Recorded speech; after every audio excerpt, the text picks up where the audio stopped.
We are in Trieste. It is the capital of the region called Friuli Venezia Giulia, and it's in the northeastern part of Italy. And we're here because we want to explore what they eat in Trieste, which is a very particular city.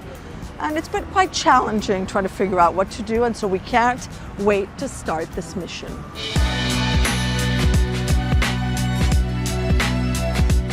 This is the story of two Italian foodie sisters from Italy, actually from Rome, who traveled all the way to Trieste in Friuli Venezia Giulia, northeast of Italy. Northeast of Italy. True. Why did we travel, Benny?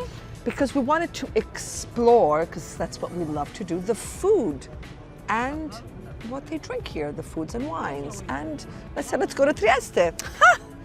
Let's reach out to locals, and it was not as expected, but in a positive way, obviously. Obviously, because it's the coolest thing about this is that, and we say it and we repeat it all the time, is there's no such thing as Italian food.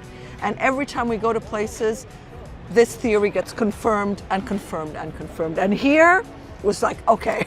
Okay, but let us tell you why. So Trieste, because of its history, because of its geography, which is very close to the borders with Slovenia and Austria, have so much influence, not just in the food, but in the buildings. Imagine there are so many different churches, different types of churches. You have the Catholic Church, you have the Greek Orthodox Church, you have the Serbian Church, you have the biggest synagogue in Italy. And they all happily and respectfully live together.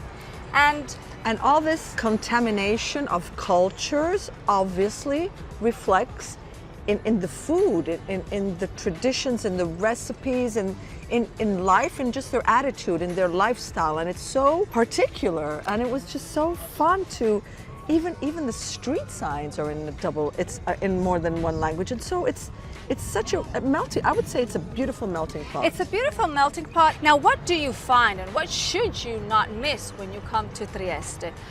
On the top of the list, coffee. It's the most important thing. Coffee. Yes. Coffee. Trieste is the city of coffee in Italy. And so, that I'm sure you did not know. You did not know. It has a huge culture of coffee.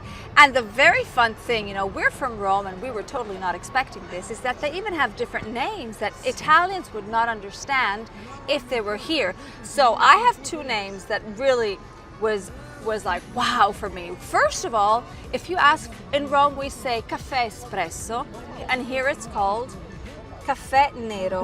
Nero.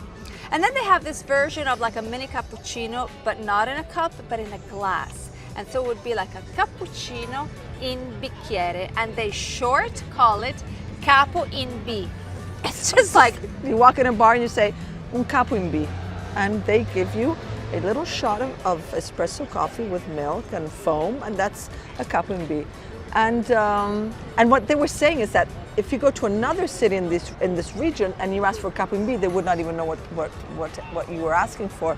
And it's so fascinating. Probably the two main influences that you will see in the cuisine and in the dishes here come from the border of the Slovenia and all its history and Austria, because actually Trieste was dominated for a very, very long time, like 500 years from the Austro-Hungarian Empire. And you can see that there, but the thing is that you eat Austrian dishes here, you eat Slovenian dishes. They're all blended together. And you have so many flavors, like the panino, like that we had. We had a local say you have to try the roasted ham, which was cut with a knife and then turned into a panino where they grated horseradish and they put mustard on it. And it Two was things that you would not picture Italy loving, but yes, and that with a beautiful Slovenian beer was just perfect. It was perfect. And oh yes, I think that I have found my favorite spritz in Trieste. This is a white spritz, Also known as? also known as Triestino, spritz Triestino, which I have never tried. And I really like it. The wonderful thing about traveling across Italy is that not only you eat different things, but you also drink different things. This is a spritz Triestino, and it's done with the Friulano wine, fizzy water, lemon, and ice. I've never even heard of it, and I just love this. And what are you eating, Benny? I'm about to eat Chicchetti, and it's a piece of bread with different toppings, and we got one that's typical. I don't remember what it's called. What's it called? Liptauer, which is like a cheese-based cream, baccalà, which is codfish, and salami from Friuli Venezia Giulia. E papà, puoi mangiare? This is happiness. Spritz Triestino. We never, ever mix wine with water. But here it's a traditional thing and it's Well, perfect. Spritz. Yeah, but this is wine with added water and lemon and ice, and it's so refreshing. This is perfect. This is something that I'm wowed about. Dad ate the baccalà that he said he didn't want, that he didn't like. And he ate this sausage. Ti piace? Il baccalà? Now, we then did something that it is so local to the area around Trieste, not in Trieste, but the area around Trieste.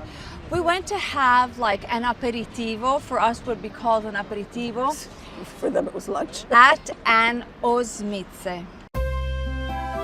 Something really cool that you should do when you come to Trieste is to find an Osmiza. So basically there are these local homes, places where you eat very, very simple local products. As the ones that you see right in front of us. Wait, let me remove the bread so that you can actually see. Look, cold cuts, basically it's cold cuts, wines and cheeses. That's yeah, exactly. Because practically these places are very unique places because the area around Trieste has a whole bunch of hills. And so around here you have these little wineries, farms, very simple and down-to-earth places where they can only serve these kinds of things that have to come from the local producers of the area. And so they just can't buy cheese from Sicily. They have to be from here. And so that's so amazing. And we're very close with the Slovenian border. And actually the term Osmiza comes from Slovenian number 8. Because imagine once upon a time, these local producers could open and sell directly to the public for 8 days a year. And now we just asked because we actually had some trouble finding one that was actually open today. And they said that by law, they are only allowed to be open 60 days a year, imagine, or until the wine finishes, the lady said. So that's it. And so the fun thing is that there's a little bit of researching to do to find the perfect one that is open. And we found the perfect one. I mean, look, Papa, this is our plate. Woo, wait, there's a... No, there's a cat. And obviously the wine is local grapes made by them. That has to be the only rule. That has to be the only rule. That the wine has to be made by them. Misho, via. Okay. Doesn't matter. So, you know... Okay. Benny, We're literally in the middle of nowhere, yes, so anyways. As you serve, you guys are always eating with us, so whatever happens, you guys are having it with us. This is basically, you know, we've got napkins, bread, no plates, wine. No forks. We brought the wine to the table by ourselves, and that's it. And the water too. And this is, again, this is what it means when you taste the local culture. This is, for me, it's the very first time. And I'm very excited to eat at my very first. Buon appetito. Buon appetito. Chin, salute.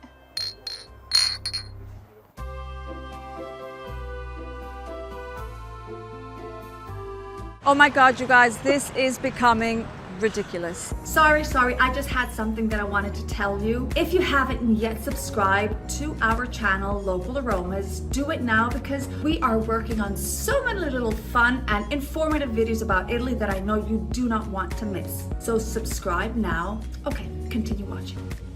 super complicated. I think this is like the most challenging video we have done so far. And plus now it also started raining. Just a little cherry on top of the pie.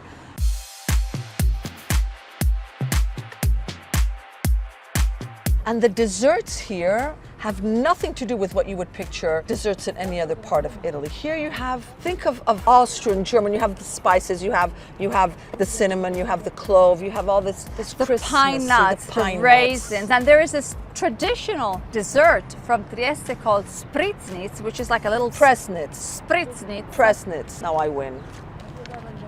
Presnitz.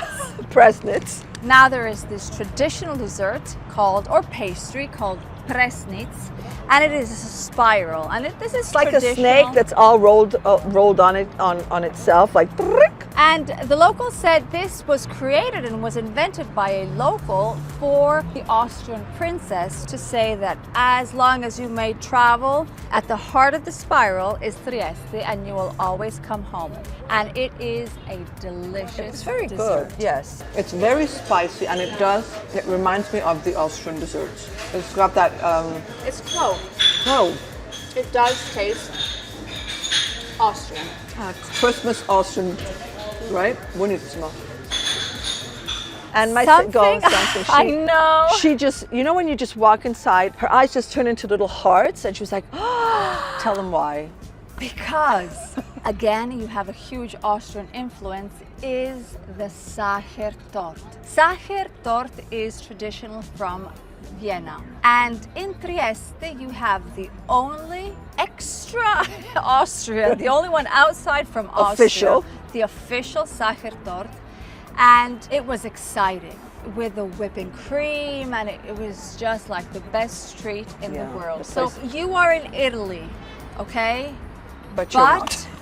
It just feels not just the food and the wine, because then there are local wines. Yes, they're also. very local wines. I mean, this region produces outstanding wines. That is important to say. Even when we went to the Osmiza, the wine was very good. It's all about wine. So I must say, personally, what I will bring back home from Trieste is it just feels like you were in so many cities at once. Yeah, brava, you said it very well. You are a little bit in Austria and then in Slovenia, and then it sort of feels like you're in Venice. You're at the beach.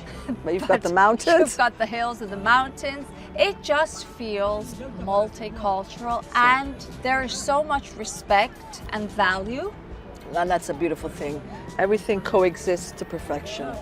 And I think that's beautiful. I must say Trieste is a very unique city you should visit, and Friuli Venezia Giulia is an underrated region in Italy. What, like crazy and mind-blowing as it has been, everything, it was just like, you know when you arrive at one place, you're like, okay, I think I totally got it. And then it was just like, you shuffle the cards just wildly, and it was just like, oh, yes. But again, if you just focus on the beauty of the culture, Trieste has so many beautiful things to share about Italy. Because this also is Italy. And Italy. so, sister, I would say, mission accomplished.